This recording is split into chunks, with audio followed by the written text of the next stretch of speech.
I love asparagus anyway, but that was really good. Oh, these are beets. Okay. What's that? These are beets, are they?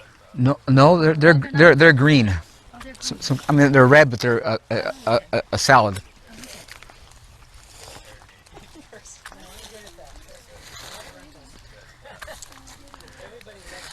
See how beautiful the kale leaves are. Just, I mean, it's just, you know what it's just so awesome how much you can grow under trees. You know? It's filled with them. Yeah. You use every plant. Yeah. These are potatoes here. Yeah.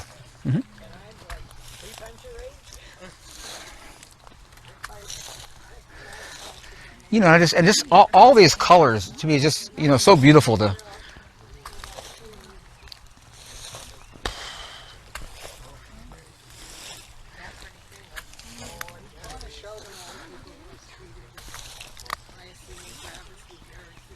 Now, is anybody growing peas? Anybody growing peas? Come over here.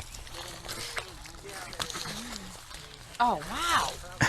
Go pick those peas and eat them. See how good they are. Oh, wow.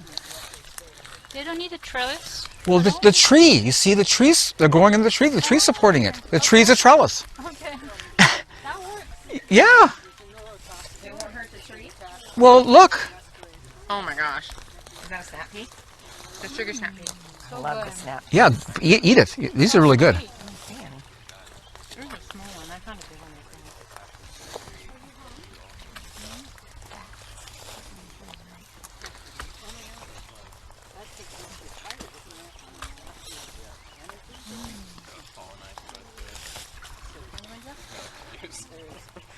Wow, look at that turkey. No, that's geese. They're geese. There's a big turkey out there. Okay. Oh, they said swan. That's right. No, that's the I read the Yeah, there's a turkey and then there's a few geese. The big white one looks like a swan. When would you be harvesting garlics? Like in August. August? Okay. Now look at all the apples on that tree. It's just, you know, it's just unreal, man. The numbers, you know, just. Can't get away from ticks. I was a tick magnet. There's a tick within an acre. It was on me. Within 5 feet. Yeah. It's okay. And you see I have asparagus growing all over my orchard here because the birds, they eat the seeds, they sit in the tree and defecate, and they keep replanting them, you know. I mean, it's like, they're like weeds. I have, you know, it's just asparagus like weeds in my place, you know. Oh yeah, there's so many of them. Yeah, no, that's fennel under there. That's fennel, yeah. Oh my god, this way. Yes. Yes. Do you thin your apples? No. I know that's probably a silly question. No, because I don't have time. I don't have time for that. That takes a lot of work. Yeah. And say I prune my trees open because I'm trying to reduce the amount of fruit I get. But it's not totally effective. But my fruit gets big anyway, even though I don't thin. Okay.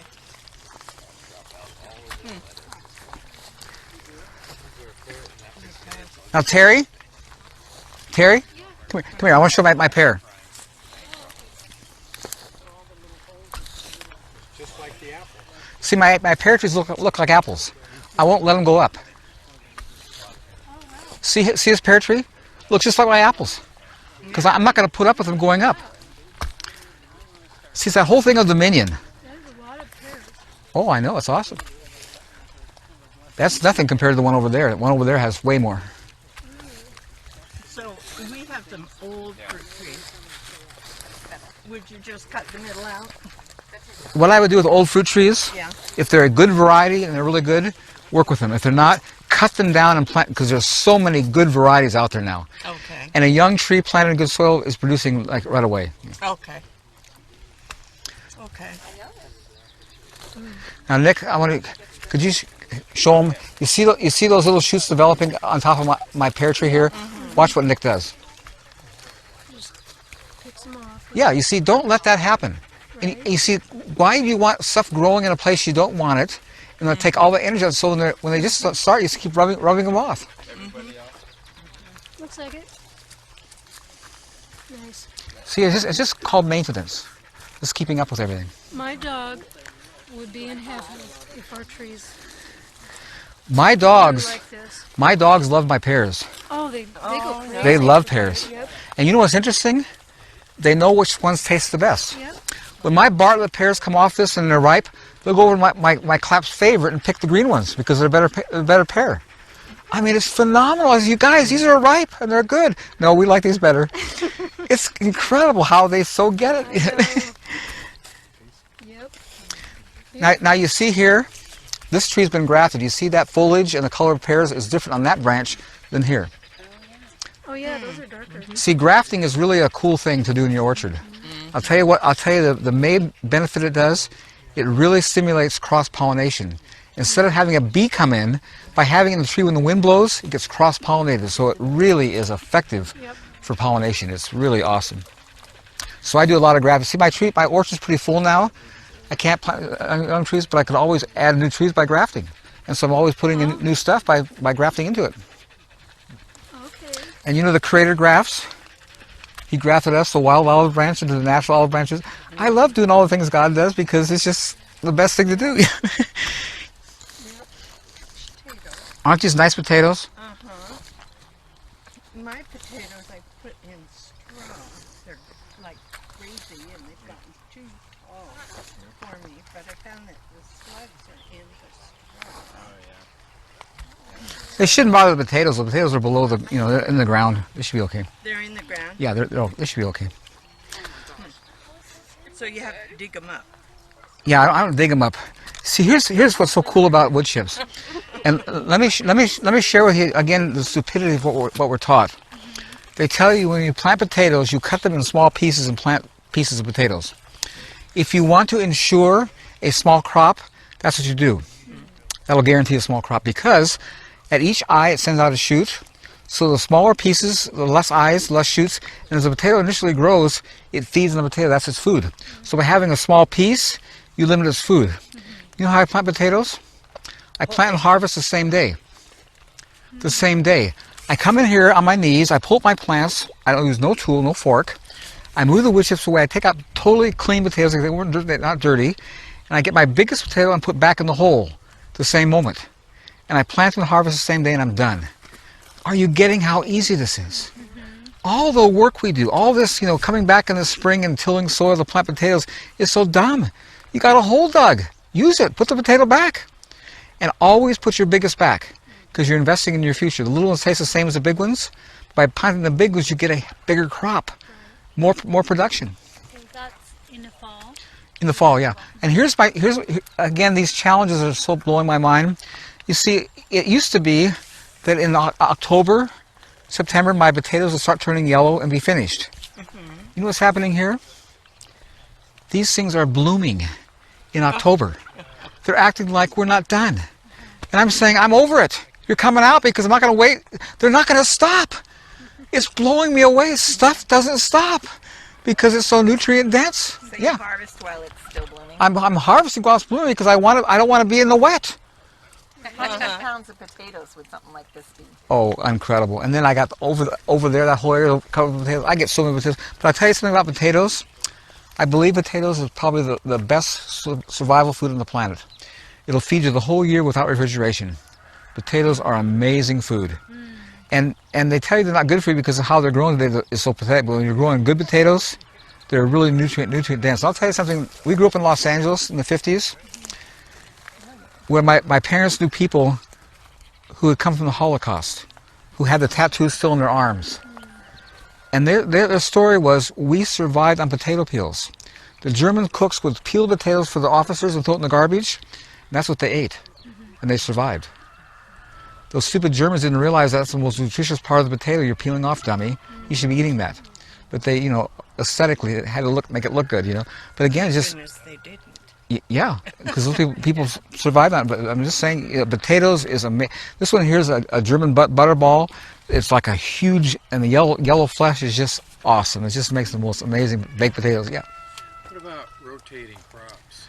I'm so glad you asked that. And again, we go back to our first answer. Look at nature. In nature, there's absolutely no crop rotation anywhere. Right. It's so pathetic how they tell us to do this stuff that's so hard, so labor intensive, and so stupid. I grow the same thing in the place year after year after year to keep everything better. What's up with moving them? If you find a nice place, keep using it. It's just so dumb, these things we do, because nothing in nature demonstrates that. So you dig these potatoes. I don't with dig. No tools. I simply pull the plant up with my hand. I move the wood chips away, and the potatoes are right there, totally clean, because they weren't in dirt. I mean, it makes it. I come out of my hands are totally. I'm not dirty. And you look at when people do potatoes, they get a fork and they're poking the ground. They poke holes in the potatoes because the ground's hard. It's so pathetic how hard we work according to what we're taught. I mean, make it hard for me. So as the potatoes grow, do you put more wood chips around them? No, I don't do a thing. Oh. This is done. Now what I'll do in some places, if I need, after I plant them, I'll come with a cover, add more wood chips, and just cover the whole bed, put another layer on. And I just keep. But this was plenty there, so I didn't have to. But if you get shallow, then just add more wood chips. But that's after you planted. I see that you have some little bug holes and stuff. That you don't worry about that. Not at all. Okay. It's not going to hurt the plant, you know. And Bugs got to eat too. and they didn't stay. You know, obviously they didn't stay because it's too wet. So they're going after something that's got, you know, they're hungry and they're trying to eat. But this is just too much water content. So they want fiber. So they go after stress dehydrated plants. Plants that are full of water, they don't want those. And you have fruit tree right in the middle of the potatoes. But Yes. It doesn't really affect the root system for the, by having the potatoes around it. It does affect it in a positive way. It makes it grow better. Okay. It's hilarious. I'm telling you, man, it's huge. It's amazing how much better my produce grows better with my trees grow better with plants under them. It's a symbiotic relationship. It's Even with potatoes. Yeah. every living thing.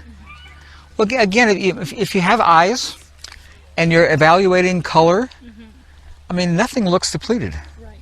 Everything looks pretty vibrant and healthy. Well, duh. I mean, the evidence is what you see. You know? So don't tell me that it's going to stress it out. It's not good for it. You know, the evidence is so obvious. Well, that's all I have for this video. Bang around that bell icon if you want to be notified when new videos come out. Call us on the hotline if you have comments or questions and want to be featured in an upcoming video. Don't forget to comment, rate, subscribe. Check us out on the website, and we'll see you guys on the next one.